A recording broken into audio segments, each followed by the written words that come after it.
Sarah Matthews let out a slow breath as she settled into her cramped window seat, shifting uncomfortably against the worn-out fabric. The plane hummed beneath her, a soft vibration that only added to the exhaustion weighing her down. She pulled her thin cardigan tighter around herself, but it did little to chase away the cold, or the anxiety that had been gnawing at her since she'd bought this ticket. A one-way trip to Seattle, a $300 gamble, a last chance. Sarah had never been the type to take risks, but when you were a single mom drowning in overdue bills and clinging to hope with barely enough to get by, sometimes risk was all you had left. This job interview at Meridian Technologies was her one shot at a fresh start, a way to finally give her 2-year-old daughter, Emma, the life she deserved. She exhaled, leaning her head against the cool glass of the window, watching the city lights shrink below as the plane climbed higher. Her mother had insisted on taking Emma for the night, assuring Sarah she'd be fine. But guilt still pressed against her chest like a weight. She hated leaving her behind, even for a day. Beside her, a businessman in a suit typed away on his laptop, completely absorbed. Across the aisle, a teenage boy nodded to music in his headphones, lost in his own world. Nobody noticed her. Nobody ever did. Sarah sighed, exhaustion pulling at her eyelids. She told herself she'd just rest for a moment. Just a moment. And then, darkness. When she woke, something felt different. The hum of the plane was still there, the stale air, the quiet murmur of passengers. But as her blurry vision cleared, she felt something on her lap, something that hadn't been there before. Her tray table was down, and resting on it was a crisp white envelope. Sarah blinked, her heartbeat quickening. She hadn't heard anyone place it there. No one had nudged her awake or whispered a word. Her fingers trembled as she picked it up, the paper smooth, unmarked, except for her name, Sarah. Her pulse pounded in her ears. Inside, neatly folded, was a $100 bill and a handwritten note in elegant yet hurried script. I know what it's like to chase a dream with nothing but hope. Years ago, someone gave me a chance when I had nothing. Now it's my turn. Take this for a taxi. The Westbrook Hotel is expecting you. Your stay is covered. Go to your interview. With your head high. You are stronger than you know. A friend. Sarah's breath caught. Her mind raced, scanning the faces around her. The businessman was still glued to his screen. The teenager was bobbing his head to his music. The flight attendant strolled down the aisle, uninterested. No one was looking at her. No one seemed to notice. Yet, someone had. Her fingers curled around the note as questions flooded her mind. Who? Why? How did they know she needed this? A flicker of unease curled in her stomach, but beneath it, a tiny ember of hope. Because what she didn't know, what she couldn't know, was that this was only the beginning. Sarah clutched the letter, her pulse racing. Her first instinct was suspicion. Who would do this? And why? She had never believed in random acts of kindness. Life had taught her that nothing came without a price, but as she stared at the crisp $100 bill and the note's gentle words, another thought crept in. What if this was real? Her fingers brushed over the edges of the envelope, her mind spinning with questions. No one had spoken to her during the flight. No one had asked her name. And yet, someone knew who she was. Someone knew what she was going through. The plane landed smoothly, and Sarah barely remembered gathering her bag or following the slow shuffle of passengers toward the exit. The letter stayed tight in her grip, as if letting go of it would make it disappear. By the time she stepped into the cool Seattle air, her exhaustion had faded, replaced by a strange mix of fear and curiosity. She hesitated at the curb, debating whether to use the money for a taxi. What if it was a trick? What if she got to this hotel and it was some sort of scam? But then she thought of Emma, her sweet baby girl who had been counting on her to find a way out of the struggle. If there was even a chance this was real, she had to take it. With a deep breath, Sarah hailed a cab. The ride to the Westbrook Hotel felt surreal. Rain streaked the windows, blurring the city lights into a soft, golden haze. The cab driver made small talk, but Sarah barely responded, her mind replaying every moment on that flight. When they pulled up to the hotel, she almost told the driver to turn around. The Westbrook Hotel was not just any hotel, it was a five-star landmark, the kind of place she had only ever seen in magazines. Its grand entrance gleamed under golden lights, doormen in crisp uniforms standing ready to assist. Sarah hesitated before stepping out, gripping her bag tighter. She was wearing a second-hand blazer, scuffed shoes, and the weight of years of struggle. She didn't belong here, and yet, they knew her name. Miss Matthews? A doorman greeted her with a polite nod, as if he had been expecting her. Your room is ready. Sarah's stomach twisted. This was real. But who was behind it? She followed him through the elegant lobby, the scent of lavender and polished wood filling the air. Everything around her screamed wealth and luxury, a world far removed from the tiny, crumbling apartment she shared with Emma back in Cleveland. When she stepped into the suite, she felt dizzy. It was more beautiful than anything she had ever imagined. A king-sized bed covered in soft white linens, a floor-to-ceiling window overlooking the shimmering city, plush chairs, a marble bathroom, and on the pillow, another note. Rest well, tomorrow is yours. No name, no explanation. Just those words.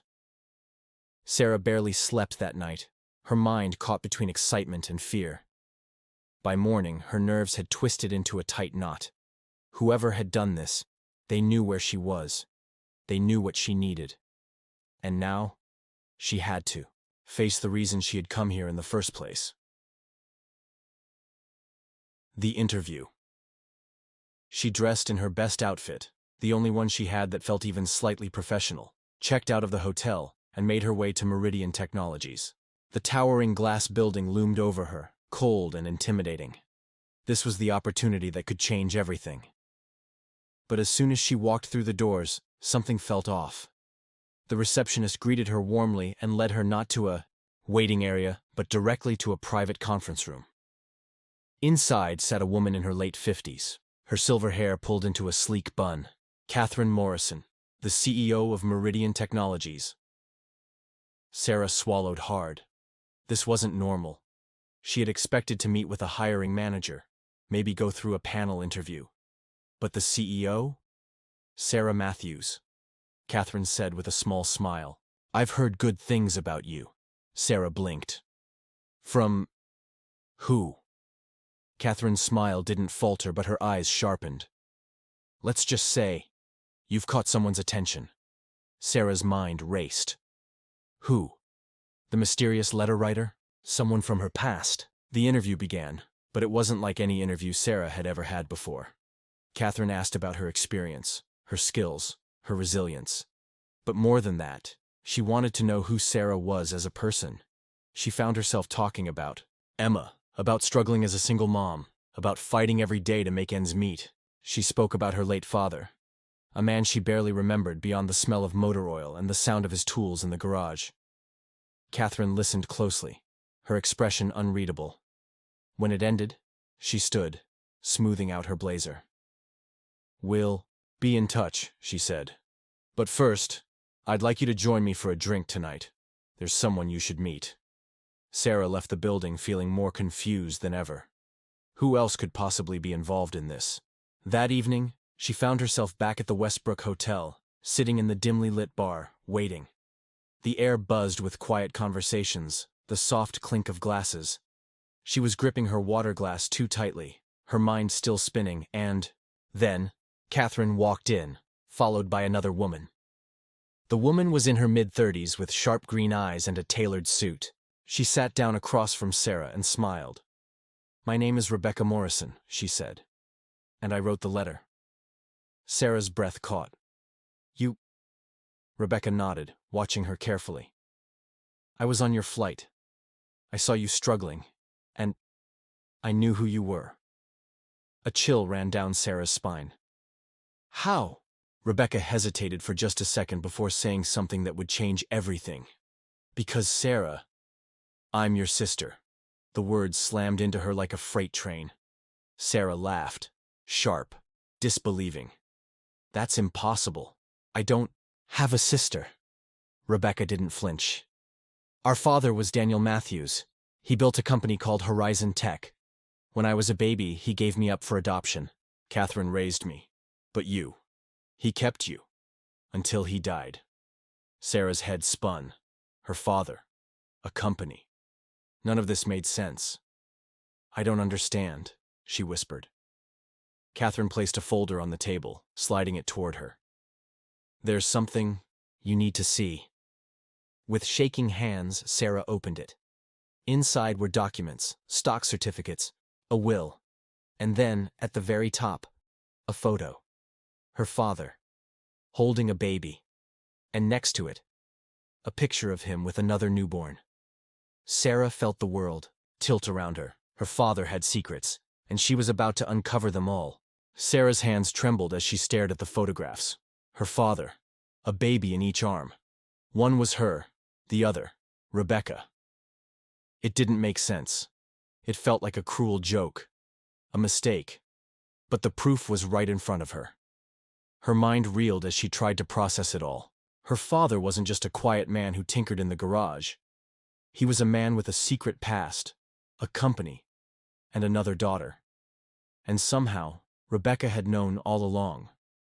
Sarah looked up, her voice barely above a whisper. Why didn't I know about you? Rebecca's gaze softened.